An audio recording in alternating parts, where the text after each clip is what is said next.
Hello, for those of you who don't know, my name's Tim Carroll. I'm the Artistic Director of the Shaw Festival here, and very excited to be welcoming you all for what I know is going to be a very exciting announcement for us and for the Niagara region. So before we start, especially since we're out here in our beautiful grounds, we'd like to acknowledge and honor all our ancestors here as artists and storytellers and makers of joy, including the Neutral Nation, the Haudenosaunee and the Mississauga, many of whom met at the Indian Council House that we are currently in the business of reconstructing, so I hope you'll come and see that when it's done. For the media joining us today, there'll be a chance for questions afterwards, but for now, I'm just going to hand over to Chris Bittle, Parliamentary Member of Parliament for St. Catharines. Chris.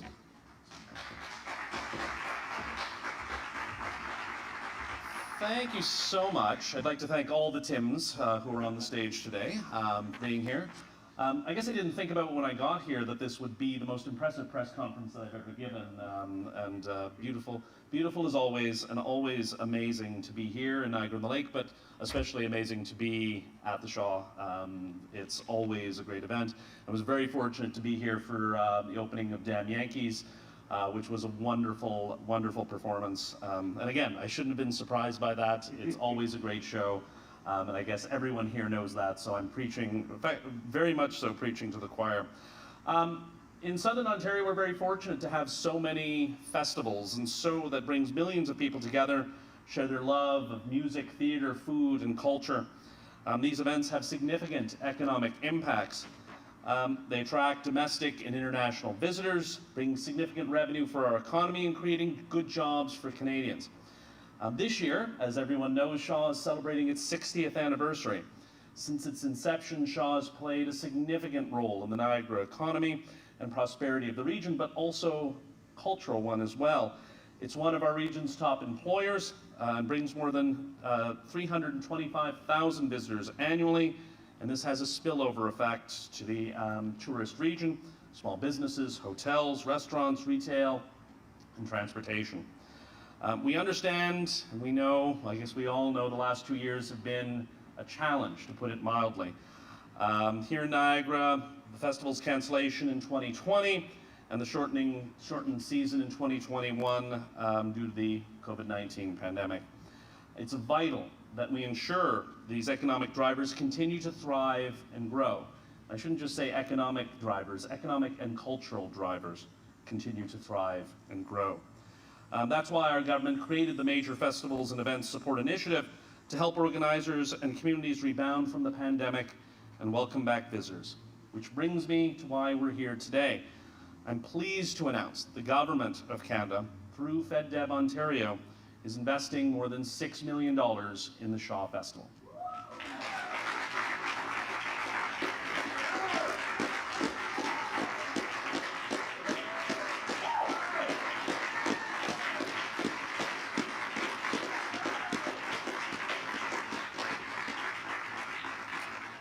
This investment will help Shaw return to its pre-pandemic scale with the production of 13 performances. Productions this year include The Importance of Being Earnest, Damn Yankees, which I mentioned and enjoy, and one of my favorites, Christmas Carol, which, as my staff point out, that I will be visited by no less than 3 ghosts this Christmas, but I then reminded them that they will work half day on Christmas. The investment will also support a new concert series and the festival's fairgrounds and showground events, 1-hour fairs for the whole family that celebrate the arts and the time period of George Bernard Shaw. With the season already underway, you can see by looking around the important role these investments have and playing in supporting a safe return to the festival. So congratulations, Shaw Festival. This is a wonderful announcement. I'm thrilled to be here. Congratulations. Thank you. Merci.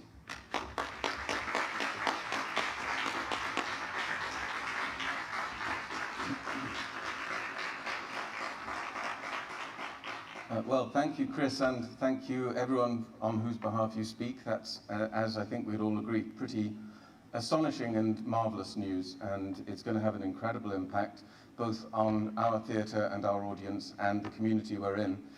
I know personally that I've had a lot of people this year coming to me saying, this is the first thing I've really ventured out to do in 2 years, and what an extraordinary thing to be able to reconnect and remember how connected we all are and how much we all need each other. So it's a very powerful gift, and I couldn't be more grateful. Thank you. And now I'm going to call on my brilliant partner and colleague, Executive Director Tim Jennings, to say something.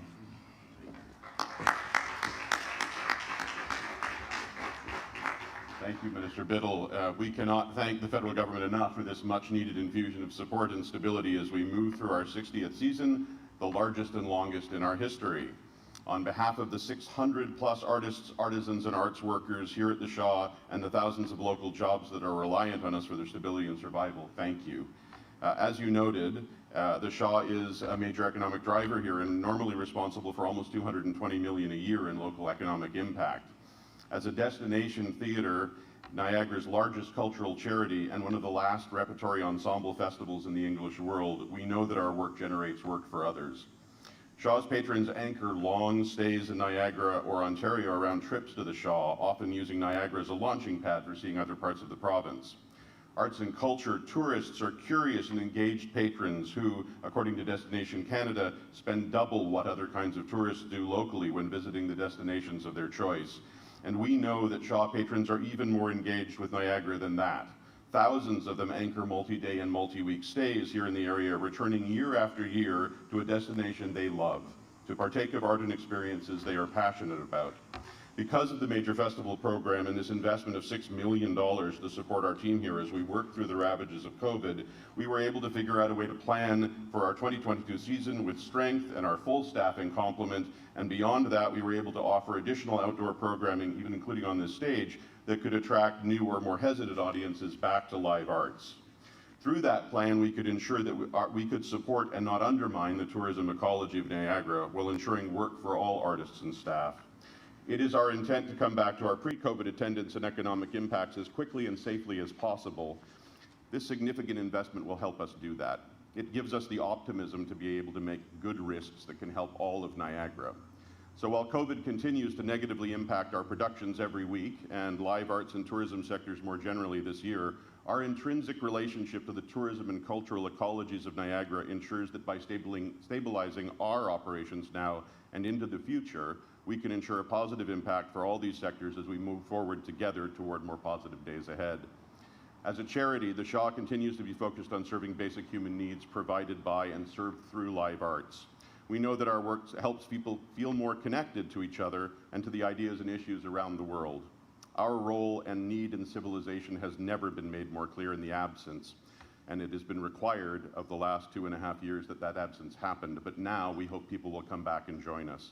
Again, thank you for all of your work here and with heritage and culture sectors especially, and thank you for your ongoing advocacy for all of us here in Niagara. Many thanks to Minister Jazcek and her colleagues at FedDev Ontario for their investment in the economy of Niagara and the stability and continuation of the Shaw Festival. Thank you.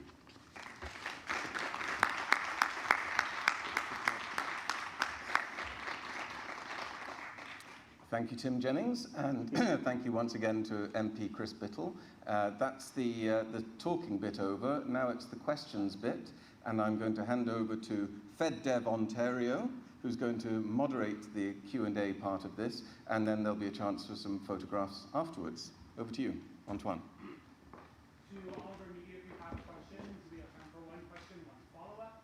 Please just state your name, your outlet, and who your question is for. Do we have any questions from media? Please. Hi, Sarah Mood from Niagara this week. I believe this question would be for the Tims. How did this funding come together? When did you approach the federal government? How did this get together? Actually 2 years ago, in the summer of 2020, we began talking to FedDev and working on a project with them that originally created 65 live concerts in the fall and winter of 2020. Through that program and ongoing conversations with the federal government, they announced the Major Festivals program, which we put in an application for last summer. We've been talking with them constantly. They're a partner and have been really helpful in this. And so as we were thinking through planning this season, there was a lot of the conversation was happening about what could we do together and how would that happen. When we finally made the application, it took us, you wouldn't be surprised, many months for things to be figured out, as this is just part of several programs that the federal government are offering at the moment for, through Federal Development Ontario. So. Follow up again for the sorry. And so where do you want to allocate the $6 million? What part of the Shaw Festival do you need that most? So it's really going to, in the current season, it's already in our plans, and it's really going to helping both with staffing, COVID pivoting, and all of these outdoor activities that we're continuing to do this year. It gave us an opportunity to think if things went backwards, we would have an outdoor set of stages and spaces that could be used in that case, but definitely had programming anyway, and made sure that all of our folks would be covered, even if things were a little weird, as they have been, frankly, continuing to be. When we made the application, I think we were all thinking things would actually have normalized by now, and of course they have not. So. Matty Group, CHCH News. This question is for MP Bittle. Chris, you're making a significant investment today in tourism in the Niagara region. However, tourism industry experts here would say the best thing your government could do for tourism is to get rid of the ArriveCAN app. Why would your government make investments like this but not get rid of the ArriveCAN app? Well, as we've heard, COVID isn't over. I've listened to, spoken to members in the tourist community. I've spoken to local mayors. I've raised concerns with the ministers responsible in health and in public safety, but COVID's still out there. The ArriveCAN app is one of the issues that people are facing, but I think it is a bit overblown. Tourists aren't idiots. They can use the app. There are issues with people who don't have access to technology, who don't have a smartphone, and those are concerns we've raised, but issues around inflation, the price of gas, which are being driven globally by the war in, Putin's illegal war in Ukraine, are bigger issues facing the tourist industry. I would like to see a more streamlined approach. That's something that the minister has promised me, and something that I take his word for, but I'll continue to raise those concerns as they come up. But if it was the one piece of the puzzle that was keeping everyone away, I would be much stronger in my concerns about it. But there's so many issues, including the pandemic, including inflation and the price of gas, that are impacting the tourist sector. It isn't just this one piece, as some would like to say. It's a much more complex issue, which it always is. But again, my concerns will remain, and I will continue to echo the concerns from the border mayors that I've heard. Experts would say that the ArriveCAN app is stopping Americans from coming over for day visits, things of that nature. Americans who may come to the Shaw Festival if they wanted to. What is your government doing to work with the American government to streamline the process, to make it so that these Americans who this region relies on their money so much can come across and once again spend their dollars here in Niagara? We will always continue to work with our international partners, including the United States. At the end of the day, we do have a vaccine mandate. That vaccine mandate is mimicked in the United States in terms of being able to enter the country, and we will always work with officials at all levels of government. Something we've done, it's not just federal to federal. We've, in the past, worked with state and local officials as well, and it's something that we will continue to do. Mike Balsam from the NOTL Local. Tim Jennings, you mentioned COVID affecting Shaw on a weekly basis. Do you mind elaborating on that? Is it staffing issues? Is it people reluctant to come back into a theater setting? Well, both to some degree. We hired on 6 extra full-time understudies this year to try to help beyond our normal understudy complement. We've been using them every week due to illness. In fact, so far have lost something around 5,500 tickets worth of cancellations and refunds in the course of the season related to that. However, people are coming back. We've seen strong return, not back to pre-pandemic levels yet by any stretch, but we're told we in Stratford are both sort of at the front of the curve in terms of seeing return to attendance, which is great. And I put that down somewhat to being a destination organization and having things like the outdoor activities for people to try. In a normal season, about 35 to 40% of our audience is from the United States. In this current season, it'll end up being more like 25 to 30. So, My one follow-up, really quickly. I've been to quite a few shop plays this year, and there have been understudies at almost every one. almost everyone. There, in my opinion, I mean, I didn't see it without the understudies, but I wouldn't have noticed any difference.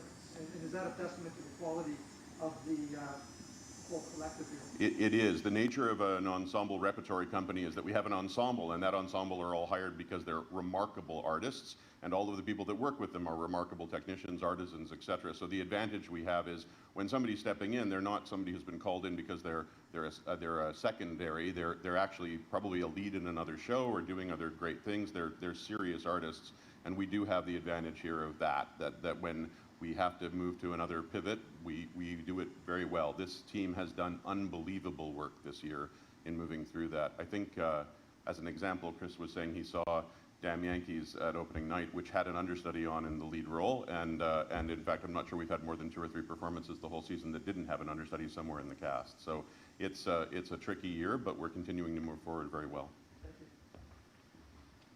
Thank you, and that concludes the formal presentation. I'm going to invite our speakers. We're going to go into the garden for some